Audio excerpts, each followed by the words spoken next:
मित्रांनो, जे 31 तारखेचं मैदान आहे, सुदामदादा पवाले यांनी जे जयंतीनिमित्त महाराजांचं जे मैदान ठेवलं आहे, त्या मैदानाची तयारी अंतिम टप्प्यावर येत चालली आहे. या मैदानाची तयारी कशाप्रकारे होत चालली आहे आणि त्यांनी जसे सांगितले होते, की 7 बाईकच्या 11 बाईक होणार आहेत आणि मग त्या 11 बाईकांचं वाटप कसं होणार, त्याबद्दलची पण माहिती आपण त्यांच्याकडून या बाईटमध्ये घेणार आहोत. उर्वरित मैदान तयारी कशी चालली आहे, सारखे आपण वेळोवेळी अपडेट देत राहणार आहोत. तर त्यांच्याकडून आपण जाणून घेऊ की 11 बाईकचे वितरण कसे असणार आहेत. इतरही लकी ड्रॉ आहेत, ते लकी ड्रॉ पण कसे असणार आहेत प्रेक्षकांसाठी किंवा इतर लोकांसाठी. लकी ड्रॉ जे आहेत मालकांसाठी ते पण कसे असणार आहेत आणि तयारी आपली कुठपर्यंत आले, ते सर्व गोष्टींची आपण त्यांच्याकडून विचारपूस चला करून घेऊया. दादा नमस्कार. नमस्कार. आता सर्वत्र 31 तारखेचे जे मैदान आहे त्याची चर्चा आहे आणि त्याची पहिल्या बाईटमध्ये तुम्ही बऱ्याचशा गोष्टी सांगितल्या, परंतु ज्या बाईक तुम्ही बोलले होते की 7च्या कदाचित 11 होतील आणि बऱ्याचशा ज्या नियम अटी होत्या त्या सांगायच्या राहिल्या होत्या, तर त्याच्याबद्दल थोडी सविस्तर आपल्याला माहिती द्या. सर्वप्रथम मी तुमचं आभार मानतो की तुम्ही आम्हाला परत एकदा जनतेसमोर जाण्याची संधी देत आहे. आता मागे आपण तुमच्याशी चर्चा केली की आपण 31 तारखेला जे मैदान ठेवतोय त्या संदर्भात आपण चर्चा करून लोकांपर्यंत 7 बक्षिसांचं आपण नियोजन केलं होतं, परंतु आपण आता त्याच्यात बदल करून 11 बाईकचं नियोजन केलेलं आहे आणि इतर पण बक्षिसं ठेवलेली आहेत.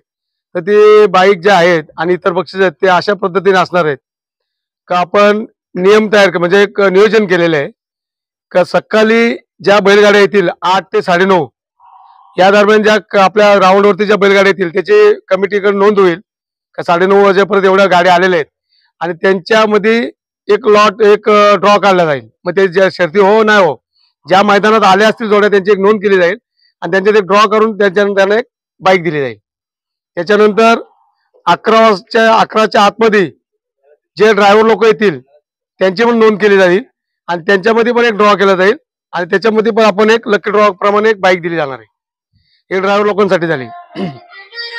त्याच्यानंतर नियम जे आहेत आमचे माझ्याकडे म्हणजे जे नियोजन केलं त्याच्यातलं नियोजन असं आहे का शर्ती चांगल्या प्रकारचे व्हावा म्हणून हे मी नियोजन केलेलं आहे आणि सर्वांना तिथं शर्यत करता नाही यावं टायमिंगच्या आतमध्ये म्हणून मी कर्जत तालुक्यासाठी एक नियोजन असं केलेलं आहे का कर्जत तालुक्यातले जे गाडा मालक आहेत त्यांनी आपली जोडी घेऊन 10:30 ते 11च्या आतमध्ये मैदानाच्या आतमध्ये प्रवेश घेतला पाहिजे आणि तिथे नोंद केली पाहिजे.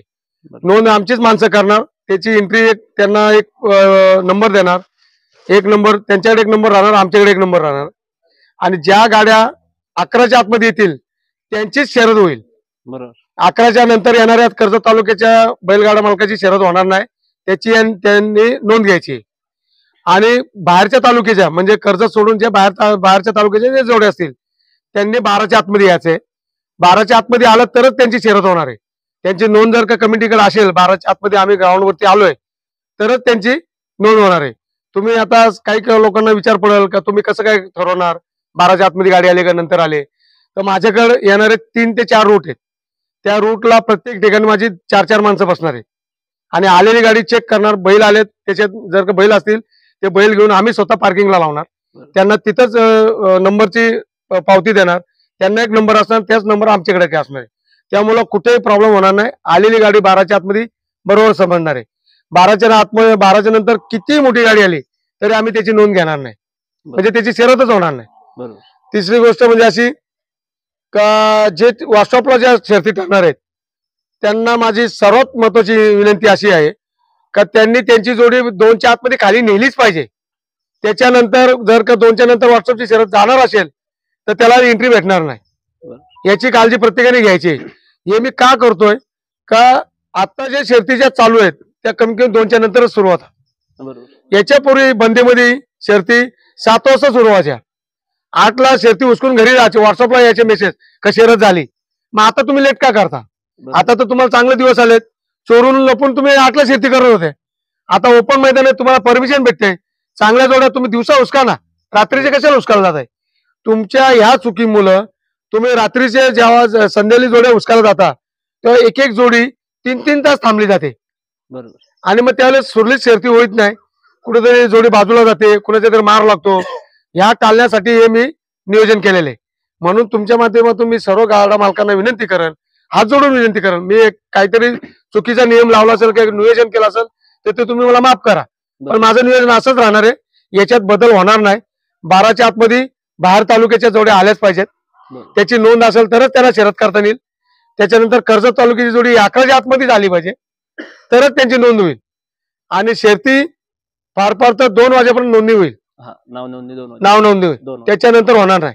आणि बिनजोडची नाव नोंदणी तरी बिनजोडची नाव नोंदणी सुद्धा फार फार तर मी 3 वाजेपर्यंत घेणार आहे. चालेल. त्याच्यानंतर होणार नाही. म्हणून सर्वांना गाडा मालकांना विनंती आहे, आपण भरपूर लांब येणार आहेत. शर्ती सुरळीत होण्यासाठी आणि चांगल्या प्रकारच्या होण्यासाठी तुमचं सहकार्य महत्वाचं आहे. दुसरी सर्वात महत्वाची गोष्ट, जे प्रेक्षक वर्ग येईल त्यांना माझी हात जोडून विनंती आहे, तुम्ही आल्याशिवाय या ज्या शर्ती ठेवण्यात याला शोभा येणार नाही. परंतु तुम्ही सुद्धा, तुम्हाला त्रास होणार नाही, तुमच्या कुटुंबाला काय त्याचा इजा होऊ नये म्हणून तुम्ही स्वतःचं संरक्षण करून शर्ती बघा. आणि शर्तींना, बैलांना, जे बैल तुमच्यामुळे बाजूला जातात त्यांना कुठे त्रास होणार नाही याची पण तुम्ही एक काळजी बाळगली पाहिजे. आणि माझ्या इथं जे सत्तेवाले आहेत त्यांना पूर्ण बँड आहे, त्यांनी येऊ नये. आणि जे पिवळा काळा का आहे त्यांनी पण येऊ नये. कारण ही जयंती निमित्त मी स्पर्धा भरवलेली. बरोबर मला याच्यातून काही राजकीय फायदा घ्यायचा नाही किंवा राजकीय पोटी मी भरलेलं नाही. बरोबर मी एक चांगलं मैदान व्हावं, शिवजयंती निमित्त व्हावं म्हणून हे मैदान भरवलेलं आहे. म्हणून माझी सर्व गाडा मालकांना, जे सट्टेवाले असतील त्यांना सुद्धा, चक्रीवाले असतील त्यांना सुद्धा, आणि जे प्रेक्षक असतील या वर्गाला सुद्धा माझी हात जोडून विनंती आहे का मित्रांनो, आल्याच्या नंतर माझ्या इथली जी कमिटीची लोक असतील, म्हणजे गावातलीच नाही, बाजूची माझी कर्जत तालुक्याची कमिटी असेल, इतर लोक असतील, जेव्हा तुम्हाला दाबतील तेव्हा तुम्ही त्यांचं ऐका. तुम्हाला एक वेळेला 4 वेळेला दाबलं तरी तुम्ही न ऐकण्यासारखं करू नका. मग काय होतं, त्याला कुठेतरी गालबोट लागण्याचा विषय येतो. म्हणून सर्वांना तुमच्यातर्फे मी विनंती करतो, प्रेक्षक वर्गांना आणि गाडा मालकांना, का ज्या ज्या सूचना आपल्याला केल्या जातील त्या तुम्ही जर काय पाळल्यात तर तुमच्यासाठी पण ते चांगले आणि कमिटीसाठी पण चांगले. आम्ही जेव्हा तुमच्या जोड्या येतील त्यावेळेस आमची माणसं असतील, तुम्ही गाडी कुठे पार्किंग करायची त्या हिशोबानेच पार्किंग करा. 4 व्हीलर पार्किंग ही वेगळी असणार आहे, 2 व्हीलर पार्किंग ही वेगळी असणार आहे, आणि गाडा मालकांसाठी जी पार्किंग आहे ती वेगळी असणार आहे. म्हणून आमचा माणूस जेव्हा सांगेल त्या ठिकाणी तुम्ही पार्किंग केली तर आम्हाला आणि तुम्हाला सुटेबल होणार आहे आणि शर्ती चांगल्या पद्धतीने बघायला भेटणार आहे. म्हणून तुमच्या माध्यमातून परत एकदा विनंती आहे, हे मैदान यशस्वी पार पाडण्यासाठी माझ्या तालुक्याच्या कमिटीने तर सहकार्य करण्याचं ठरवलंच आहे आणि तिथं करणारच आहे. परंतु तरी मी त्यांना विनंती करतो का तुमच्या सहकार्याचे मैदान होणार नाही. मी किती प्रयत्न केले, मी येत्या 30 तारखेपर्यंत प्रयत्न करू शकतो. मैदान कसं व्हायला पाहिजे, कुठं रूट कसा पाहिजे, परंतु खरं नियोजन हे तुमच्या हातात आहे. तुम्ही आल्याच्या नंतर आपण ठरवलं पाहिजे का बाबा ह्या सूचना ज्या केल्यात त्या आम्ही केल्यात, मी नाही केलेल्या, तालुक्याच्या वतीने केलेल्या. त्या तालुक्याच्या वतीने केल्यामुळं आपण जर का ते नियोजन केलं तर नियोजन बिघडणार नाही. बरोबर. आणि खरंच सांगतो, महाराष्ट्रात कुठं झालं नाही असं मैदान आम्ही करण्याचा प्रयत्न करणार आहेत. म्हणून तुम्हाला हात जोडून विनंती आहे परत एकदा का आलेल्या प्रेक्षकांनी, गाडा मालकांनी आणि इतर काही लोकांनी सहकार्य करावं एवढीच विनंती. दादा ठीक आहे. आता प्रत्येक वेळेस कर्जत तालुका हा चांगले मैदान घेण्यात अग्रेसर असतो आणि आता महाराष्ट्रातलं सर्वात मोठं मैदान घेण्याचा पण एक विक्रम म्हणायला गेलं बैलगाडा क्षेत्रातला, तोही कर्जत तालुक्याकडे असणार आहे. आणि हाच कर्जत तालुक्यातील सर्व पदाधिकारी वगैरे तुमच्या सोबत आहेत. आणि तसंच कर्जत तालुक्यातील जनतेने, गाडा मालकांनी तुम्हाला असाच पाठिंबा द्यावा हीच आपण सर्वांना विनंती करू. धन्यवाद.